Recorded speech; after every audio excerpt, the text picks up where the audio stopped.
Yield to Ann Wagner and thank her for taking the time to come out. She is the sponsor of a new bill to allow states and victims to fight Online Sex Trafficking Act of 2017. And last year, she was the author of the SAVE Act, which became law. And I would point out that Karen Bass was the author of the Strengthening Child Welfare Response to Trafficking Act, which also became law. So, Ms. Wagner, please proceed. I thank you, Mr. Chairman, and I thank the ranking member, too, who's been just a tremendous leader on this issue and so many things that we've all worked collectively to champion. I'm grateful for this hearing and to have the opportunity to visit with the witnesses, and just thank you all for working so tirelessly to complete the Frederick Douglass Trafficking Victims Prevention and Protection Act. The lifelong work to combat human trafficking is an inspiration to me personally, and I'm grateful for the opportunity to be an original co-sponsor of this legislation. It's fitting, I think, that the bill is actually named after Frederick Douglass, a great pioneer of liberty and humanity, a true leader who to this day continues, I believe, to teach us about the meaning of justice. It's my particular honor to offer an amendment that will ensure that countries on the TIP report's Tier 2 watch list take concrete actions to combat human trafficking. I had the great privilege of serving as a United States ambassador in Western Europe from 2005 through 2009, and as a former U.S. ambassador, I worked a great deal on numerous TIP reports, and so I'll be offering this amendment at markup. It will also require the State Department to justify a country's ranking, linking its actual actions to the minimum standards enumerated in Section 108.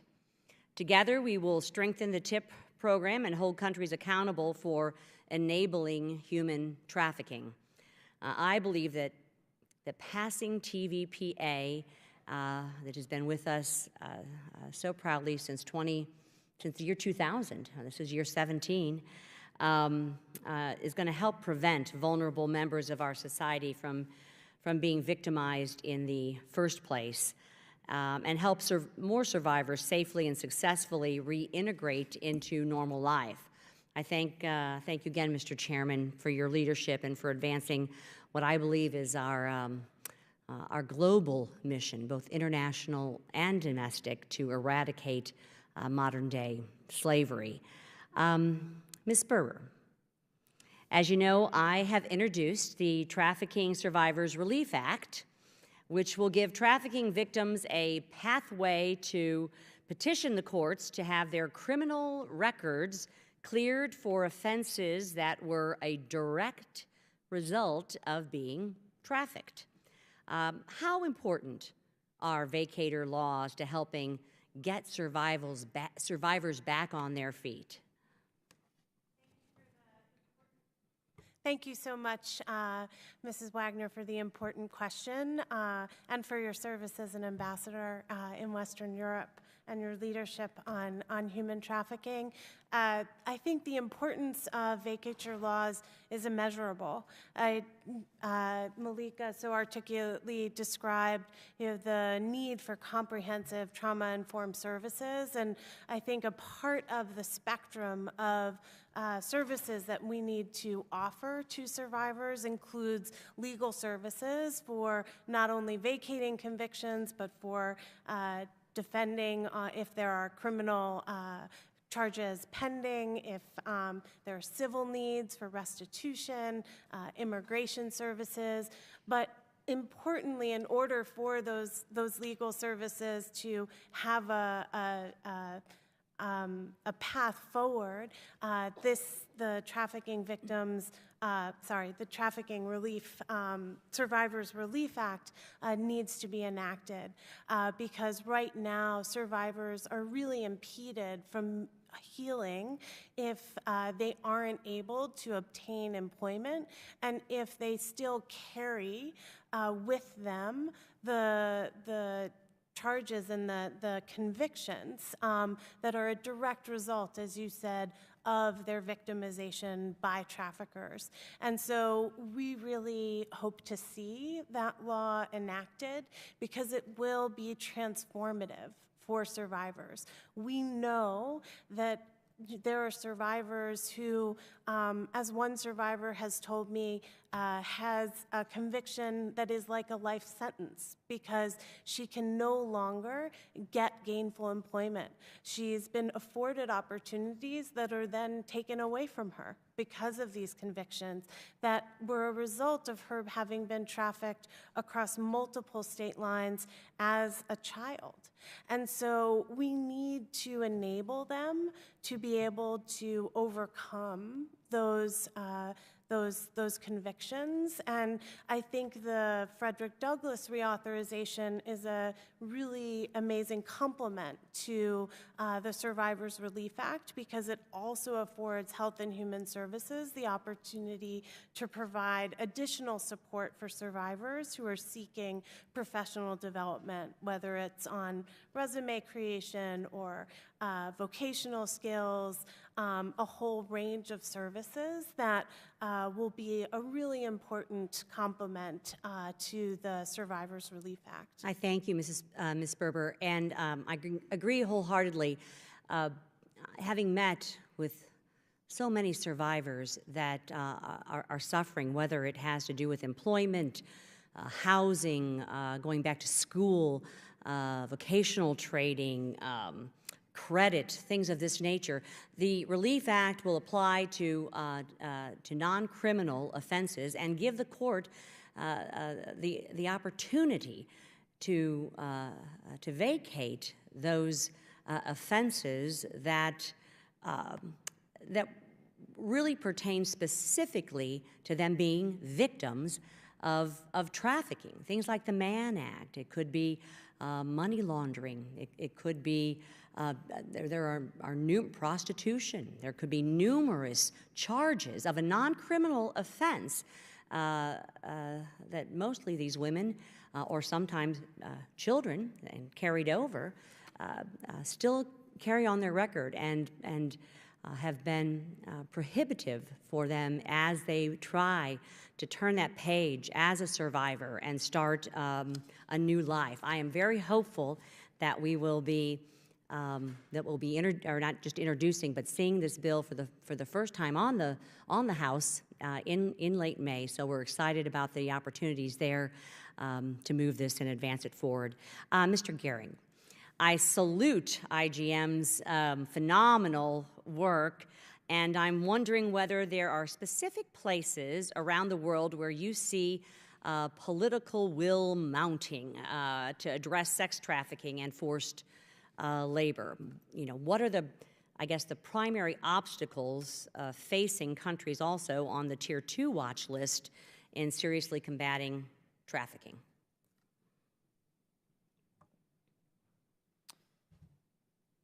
Thank you, Congresswoman Wagner, and thank you for the kind words about IJM.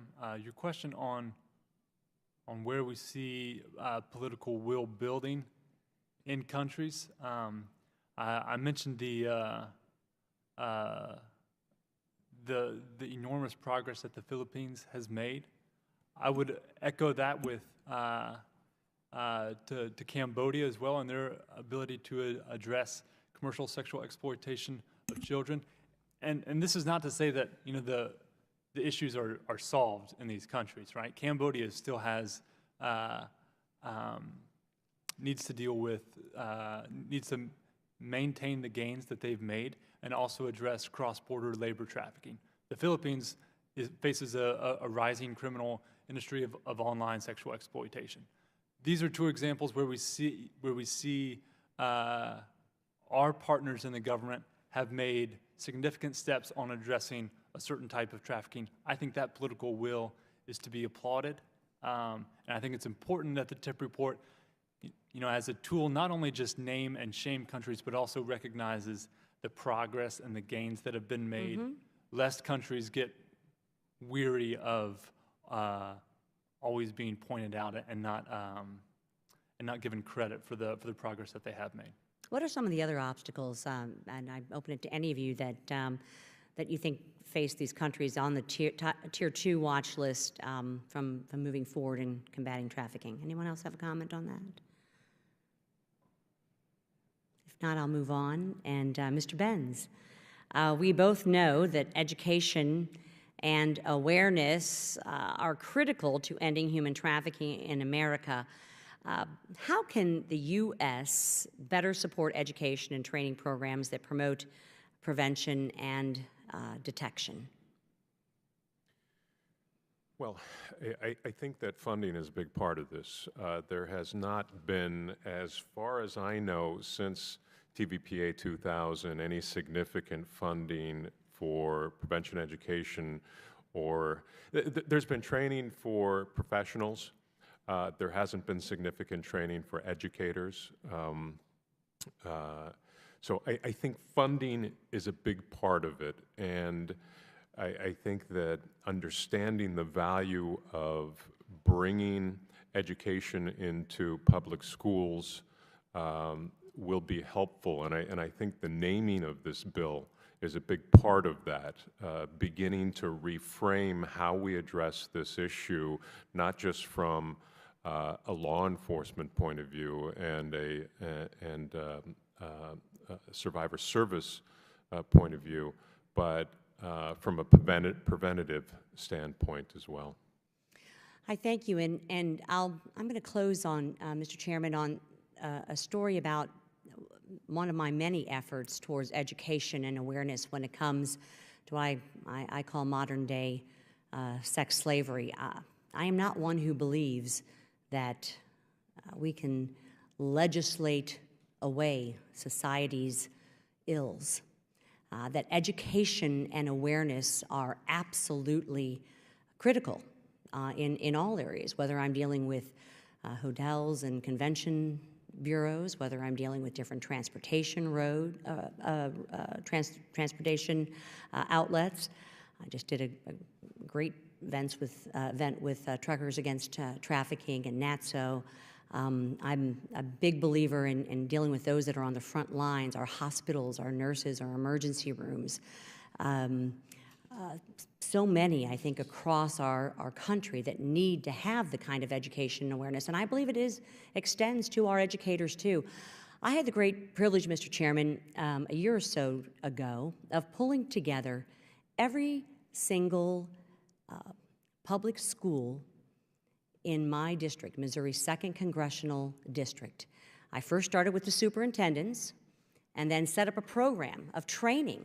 The Department of Education came out, along with others in the industry, did 2 sessions. They were attended by about 50 each of frontline high school and junior high personnel. These were school nurses and counselors and teachers and others that came from the educational sphere. They were private schools, and everyone, with I think the exception of one of our public schools, was there in this day of training in 2 different sessions where we talked to the educators about the signs to look for in terms of who may fall victim and prey to human trafficking.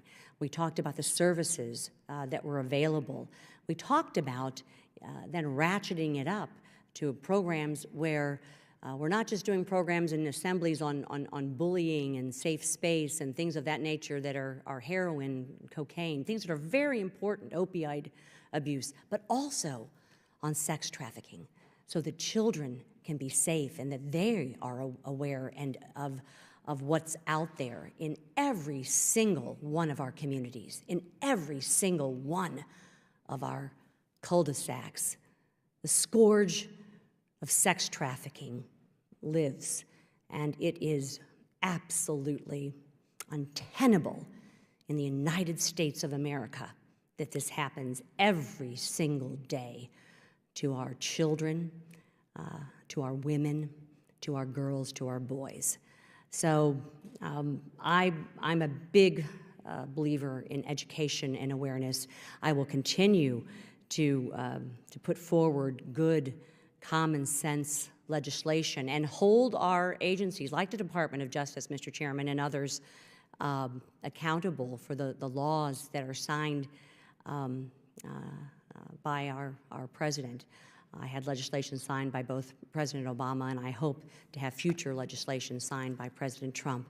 But education and awareness are very key, and I think it's incumbent upon leaders like myself and my colleagues to use the tools that are out there and bringing people together to keep our children safe. Yes, Mr. Gehrig. Just in relation to your question about a Tier 2 watch list, and forgive the delay, and also in relation to the amendment that you plan on offering, specifically around concrete actions, I think that's extraordinarily important, and I think what is especially helpful too is define what concrete actions are, what credible evidence is, and I think that within that you will get to a diagnosis of what you're hoping to get is what do the Tier 2 watch list countries struggle with, and indeed it's probably what countries on Tier 2 watch list and Tier 3, and indeed also on Tier 1. But I would say, you know, some indicators for that are there active investigations being conducted? Are there arrests? Are there convictions? Are trainings being provided? Are services to survivors being provided? Those are very tangible things that I think should guide the tier rankings of each country, and I think that those actions within that list are what Tier 2 watch list and many other countries struggle to do well. You're absolutely right. I thank you very much, Mr. Gehrig, and I thank you again, Mr. Chairman, for your leadership. I thank the ranking member for letting me follow her in her questioning. And without further ado, I better head back over to my Financial Services Committee. So I thank you all so very much for what you do. Thank you, Mr. Chairman. Thank you very much, Ms. Wagner, for your leadership and for taking the time to be here. Let me just